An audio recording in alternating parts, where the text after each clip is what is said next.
Welcome to Marketing in Your Car, the podcast for funnel hackers everywhere. You are now part of a small group of underground entrepreneurs who are trying to change the world through the products and the services that we believe in. But because we don't rely on venture capitalists, we don't have financial safety nets. So we have to do things differently. We have to do things smarter. We do that through an art and a science that we call funnel hacking.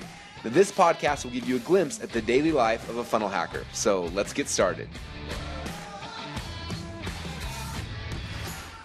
Hey everyone, it's Russell. Welcome to a very rainy Marketing in Your Car. And I just dropped off Dallin, my oldest twin, who is my son who loves extracurricular activities at dance class early morning. So heading back in the office now and excited. So the book launch has been live for I think almost 6 days now. In 6 days we sold over 20,000 books. What? Crazy. So last year it took us the entire month to sell 20,000. I don't know if we even got 20,000. We're close to 20,000. Anyway, I can't remember exact numbers back then, but it's pretty exciting actually for us. And we haven't even pulled out the big guns yet. So those who are watching, some crazy stuff's happening. So at 20,000, I think we should hit at least 50 or 60,000 books sold, which is insanely cool. So really proud and excited for that. And so heading to the office right now because a bunch of things are happening. In fact, the number one thing. Well, it's interesting. So, I don't know about you, but like when you're in the middle of book launch and launching a million things at once, right? Which obviously we've been doing. So my stress levels are a little higher than typical. Not stress levels, but you know what I mean? Like just a lot of stuff happening. It's been interesting. Like I think it's almost like you're so close to something you don't know what to do, right? And so like the book launch has been going really well. In fact, our average cart value right now is about $34. So for everyone who buys the book, on average, make about $34 in the funnel, which is great. But like we keep thinking, like, how do we make it better? How do we make it better? Like, there's gotta be a way to make it better. But like I've been like in a blank. Like I don't even know what to do. Like I look at it, I was like, I got nothing. So anyway.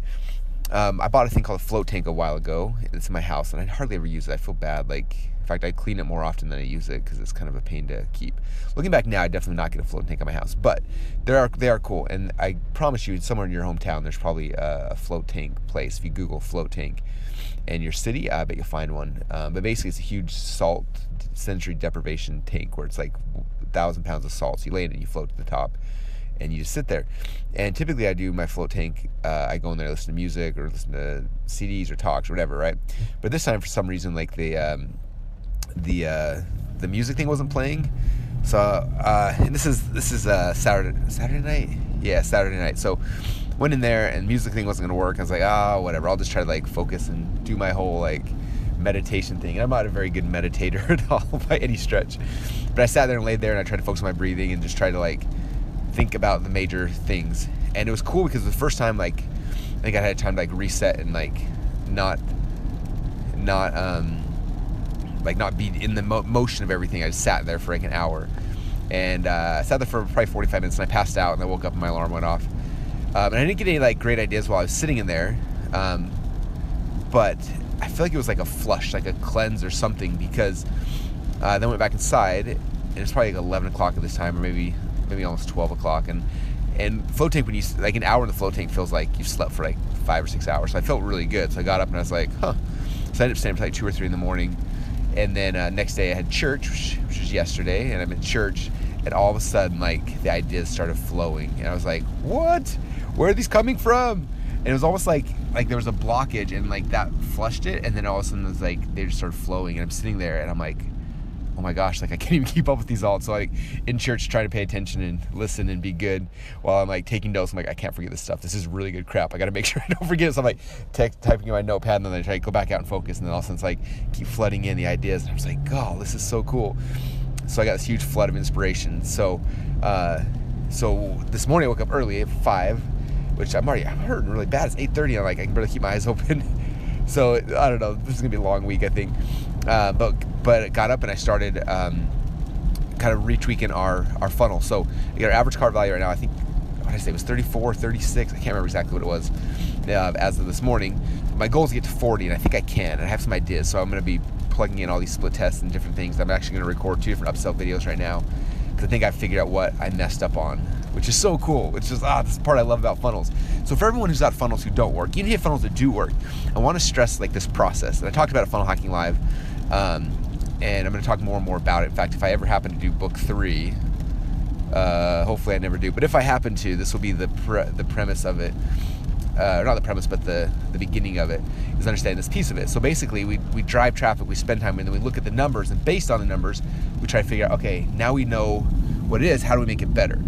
It's interesting, if you look at the copywriting world, what'll happen is that like big companies like Agora and Boardroom and things like that, where they're very copy intensive and they hire the best copywriters in the world, they'll have the copywriter, whoever writes the copy that's called the control, they get a royalty on that control as long as it wins. But then as soon as the control is written, then all these other writers kind of come and try to beat it and try to beat your control. And so they're all trying to write different headlines, different intros, different hooks, different angles, and just different things to beat your control. And they're not rewriting the whole letter, they're just taking what you already have and trying to figure out how they can increase it. And if they win, then they get the royalties. So it's like that's everyone's job, is to try to beat the control. So it's almost like for usins, after you get the funnel launched and live and everything, then it's coming back and saying, okay, how do I beat the control? And then trying to figure that out. And so it's cool, you can step back and look at all the pieces. So I look at over the last 6 days, we've sold a lot of books, we got a lot of data, like what's our opt-in percentage, how many people are buying actually putting their credit card, how many people are buying the black box versus the book, how many people are buying the order form bump, how about the upsells, the downsells, and then looking at comments on Facebook and other things and try to see like, okay, where are the sticking points? And after you identify those, then it's not that hard to come back, okay, and we're going to retweak it and shift it. So I'm excited today to try to retweak those, amongst the fact that we also are doing like another 20 Facebook Lives today to promote the book. So it's going to be kind of crazy, but that's kind of the game plan. So that's what I'm doing today. And I hope you guys do as well. Look at your funnels and try to beat your control. It becomes a fun game. And if you're too close to, like I was, go rent a float tank for an hour, go floating it, and who knows, maybe like me, all the ideas will start flushing out. Or find someone else on your team and have them try to beat the control, or hire someone and be like, okay, if you beat my control, I'll pay you $100 to try, but I'll pay you $1,000 if you beat it, or whatever. And just have people like start making it a game, because that's when it starts getting really, really fun. So anyway, this week I'm going to take you guys on some fun journeys. We're actually going to, if you know who the Harmon brothers are, if you ever seen like the Squatty Potty commercial, or Fiber Fix, or Snap Books, or any of the awesome viral videos, we're working with them to write a script for ClickFunnels. So I'm actually heading down to Utah tomorrow, I think. So I'll take you on the journey and tell you the cool stuff I learned along the way as well, hanging out with those guys. So anyway, I'm at the office. I'm gonna get some work done, create some videos, make some funnels, try to beat my control, and it's gonna be fun. So we'll talk to you soon. Thanks so much for listening. We hope you enjoyed the behind-the-scenes look at our funnel hacking projects. You can also watch the Funnel Hacker online reality show and watch us build and launch funnels live at www.funnelhacker.tv. If you'd like to come hang out with your fellow funnel hackers, come join our Facebook group at www.projectclickfunnels.com. Oh yeah, and don't forget, you can get a free MP3 player with the first 257 episodes preloaded at marketinginyourcar.com. Join us next time, and remember, you're just one funnel away from your dreams.